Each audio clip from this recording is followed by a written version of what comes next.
Thank you. I think हम बहुत ही खुश हैं। बहुत ही ओवरवेलमिंग एक्सपीरियंस रहा है हम सब के लिए। आज अब थोड़ा सा महसूस हो रहा है कि चलो ये फ़िल्म अब रिलीज़ हो गई है, अब हमारे हाथ में नहीं है। और इतनी मेहनत के बाद आज finally I think everything has come together. So I think very very overwhelm, क्योंकि 2 साल से हम इस फिल्म के ऊपर हमने काम किया है, बहुत दिल से किया है, मेहनत के साथ। एंड बहुत ही इमोशनली बहुत ही ड्रेनिंग रहा है हम सब के लिए, सिर्फ एक्टर्स के लिए नहीं बल्कि आई थिंक पूरी टीम के लिए। जो टेक्नीशियंस हैं फिल्म जिन टेक्नीशियंस ने काम किया है इस फिल्म के ऊपर, स्पॉट बॉय से लेकर लाइटमैन, कैमरा डिपार्टमेंट, हर एक एवरीवन, सेट डिपार्टमेंट, सब के लिए I think it's been a very very exhausting film. But I feel जब हम अब रिएक्शंस देखने के बाद वी आर वेरी ओवरवेल्म्ड। ये भी और बिजनेस कर सकती थी अगर जिस तरह से कल कई जगह रोका गया है फिल्म को, पुणे से लेके और कई जगह रोका गया है, तो फिल्म और भी अच्छा बिजनेस कर सकती है। इसके बारे में मैं कमेंट नहीं करूंगी, क्योंकि मैं नंबर्स या बिज़नेस के बारे में मैंने कभी कमेंट नहीं किया है और कभी नहीं करूंगी। बिज़नेस को लेकर मैं इस चीज़ को समझती भी नहीं हूँ, तो मुझे इसके ऊपर कमेंट करना सही नहीं होगा। दीपिका मस्तानी और दीपिका के बीच में अगर कोई सिमिलरिटी हो तो क्या होगी, खूबसूरती क्या है?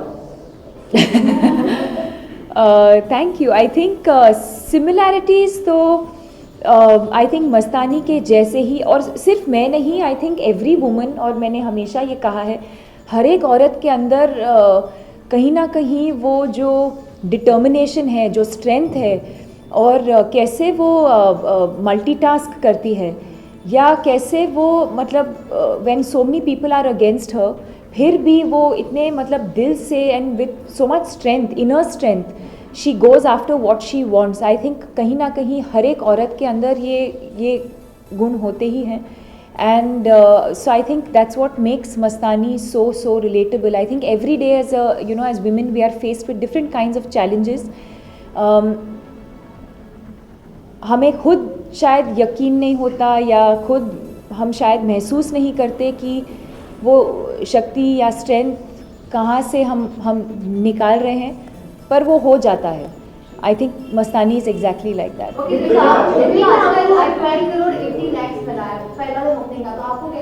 अभी क्या कहा, अभी क्या बोला मैंने? अब नहीं, अभी क्या बोला मैंने?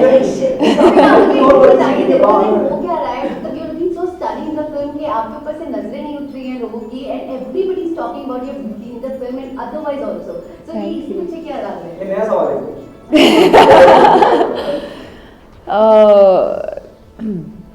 राज क्या है? राज तो एक तो मैं अपने पेरेंट्स को थैंक मैं कर सकती हूँ, और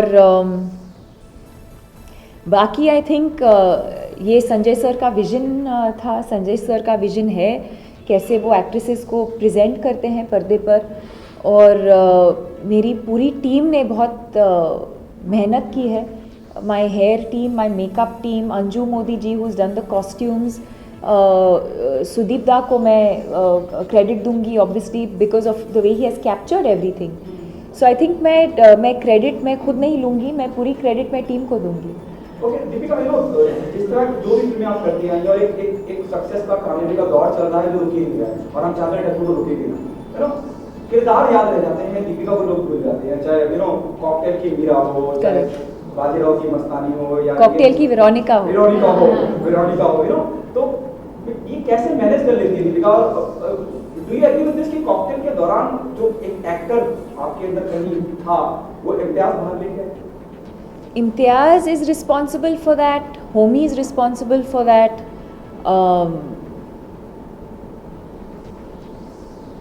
और कहीं ना कहीं I think that has been my journey, I feel like everything that I have learned has been on a film set. पहली फिल्म से लेकर आज तक जो भी मैंने सीखा है मैंने फिल्म सेट के ऊपर ही सीखा है। और मैं क्रेडिट मैं सिर्फ इम्तियाज़ को नहीं दूंगी, डेफिनेटली इम्तियाज़ को दूंगी, but at the same time Homi Adajania को भी दूंगी, और मेरे सारे डायरेक्टर्स जिनके साथ मैंने काम किया है, संजय सर को मैं दूंगी, क्योंकि संजय सर को दूंगी, शुजीत सर को दूंगी, रोहित शेट्टी सर के साथ, एंड मोस्ट इम्पॉर्टेंटली फारा Khan who launched me. So I think that many people are responsible for the person that I have become today. I feel like, and not just professional collaborations, I think personally भी जो लोग हमारी ज़िंदगी में आते हैं कहीं ना कहीं कुछ ना कुछ असर छोड़ के ही जाते हैं, और so I think it's a combination of all of that. Promotion Dilwale के साथ गीत होने के बावजूद भी फिल्म ने इतना अच्छा बिजनेस किया, तो आपको लगता है कहीं ना कहीं आप शाहरुख और काजोल की जोड़ी को, रणवीर और दीपिका, एक लेवल तक कंपटीशन दे पाएगी?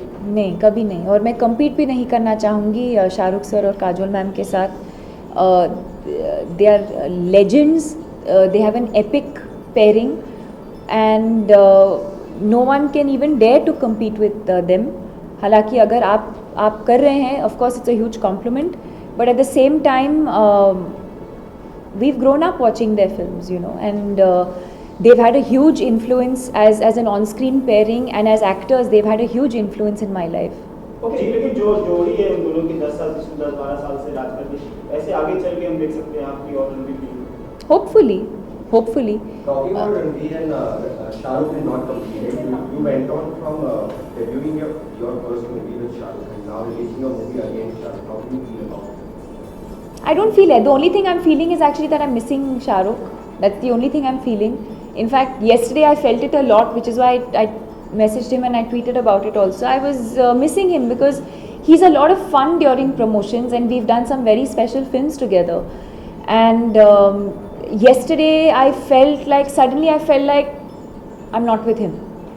So I was missing him a lot yesterday. Other than that, I mean, as far as the so-called clash is concerned, I've been saying this right from the start. I think there's enough space for two very good films to release on the same day at the same time.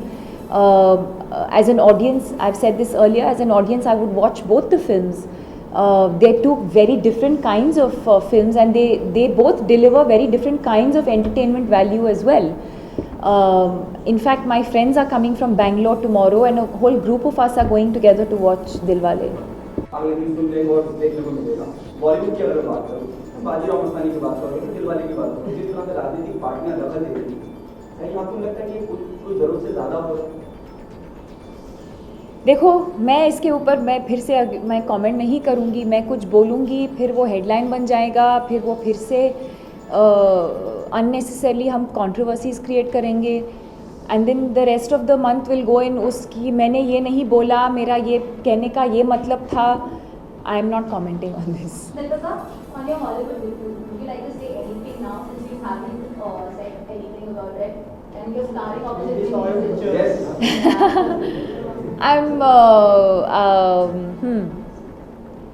I'm here for the moment. Congratulations on that. Merry Christmas and a very Happy New Year. On when is it? Please, something on. Merry Christmas. Deepika, Ranveer की बाजीराव की मस्तानी बनने के बाद हमने cute सा video देखा जिसमें आप रणवीर की मूंछ से Yeah. तो उसके बारे में सोचे हाउ इट फील्स लाइक. मैं तो बहुत खुश थी.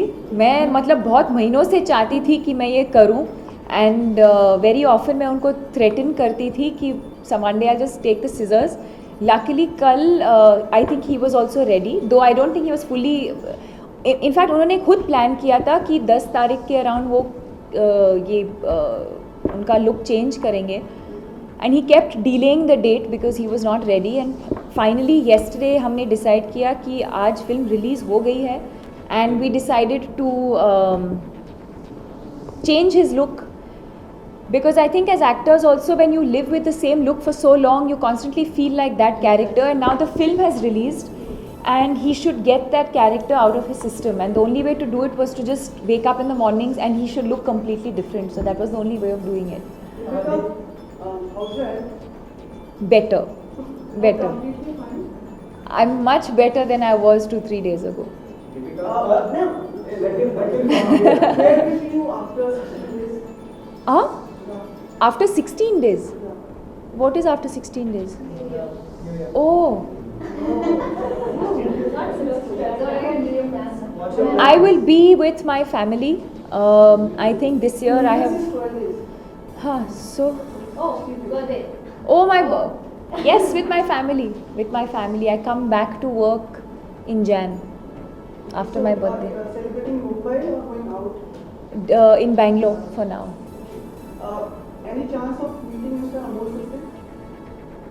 For what? He's making a film on Saudya with Sanya. So, No. any? I've not been offered. No, I've not been offered this film. No, not any chance for this? I've not been offered the film. If they are considering me, of course, I would be interested in reading the script. But I've not been offered the film officially. I'm hearing about it for the first time. And secondly, the award season is started. Tomorrow is an award ceremony. 22nd is also the fifth. So hope you are winning all the awards. Does it matter to you that getting awards coming on the? It doesn't matter, but it doesn't not matter also. I think what's more important is the love and appreciation. I've always said this. I think what's more important is the love and appreciation that we get for the films that we do. Yesterday I was in the lift and a 90-year-old lady came into the lift and she had already seen Bajirao Mastani and she looked at me and she didn't address me by my name. She said, "Hello Mastani."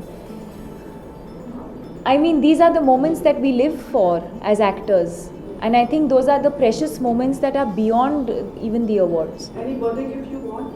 Any birthday gift I want? I want to spend more time with my family. And that's my birthday. I'd like that as a birthday gift. Any resolution? Not specifically for New Year's. I'm not the kind of person who waits for New Year's to make a resolution. If I put my mind to something, I decide to go after it there and then, like Mastani does. I'm not someone who waits for the New Year. But for everyone and for myself and for everyone, I wish you all peace and happiness. Deepika, before you leave, like we have got a bit late, so can you inform when we think there's an event so that we can experience? Yes, I will inform. Inform us that it will take some time for us to reach you. I'll tell you. Deepika जिस तरह की back to back आपने फिल्में दी हैं और एक मैं repeat bye के बिल्डिंग मसल एक गोल्डन एरा गोल्डन पीरियड चल रहा है जब तो ऐसे ही रहे कहीं ना कहीं आपको बाजीराव मस्तानी को लेकर इतनी परेशानियां हुई प्रॉब्लम्स हुई उसके बावजूद लोग इतना प्यार कर रहे हैं क्योंकि कहीं ना कहीं एज एन एक्टर की रिस्पांसिबिलिटी ज्यादा बढ़ जाती है नर्वस और योर स्कैर्ड की इतनी ज्यादा काम Not at all. Not at all. I think किसी भी फिल्म को लेकर, चाहे वो पीकू जैसी छोटी फिल्म हो या बाजीराव मस्तानी जैसी बड़ी फिल्म हो, जब मैं फिल्म सेट पे जाती हूँ, जब मैं काम कर रही हूँ, मैं फिल्म के बारे में मैं इतना नहीं सोचती. उस वक्त मैं फिल्म के बारे में मैं नहीं सोचती क्योंकि it might affect my performance. I think it's important जब हम फिल्म सेट पे होते हैं, कैरेक्टर के बारे में सोचना, डायरेक्टर के साथ कनेक्ट होना, अगले सीन के बारे में सोचना, ये सब सोचना ज़रूरी है. मैं ज़्यादा तब उस वक्त मैं फ़िल्म के बारे में इतना नहीं सोचती और मैं इस प्रेशर के नीचे आना भी नहीं चाहती और आना भी नहीं चाहिए. You know, scale of the film and all of that is the director's vision and how he wants to mount the film, how he wants to present the film. As actors, I think the only thing that you can do is be honest to the character that you are given. Do it with honesty, do it with conviction, and enjoy it. While you're performing, you have to enjoy the performance. Thank you. Thank you. Thank you. One last question. Ma'am जैसे कि आपको ये role offer हुआ है मस्तानी का, so how hard it was? मतलब आपका कोई स्टंट इसमें या तो in terms of आपको जब ये स्क्रिप्ट मिला आपको मस्तानी का, तो ऐसे कुछ आपने गूगल इट आउट किया, कुछ एक्स्ट्रा स्टडी करने को मिला? Mastani is not like a real character. Like Bhule Aasam ke Anarkali, it wasn't like a real historic character. Historic character. Mastani is a real historic character. Yeah. Guys, get your facts right. The love story between Bajirao and Of course, what are you saying? Poonam, Miller, as a whole thing on Bajirao Mastani. Thank you, guys. Thank you.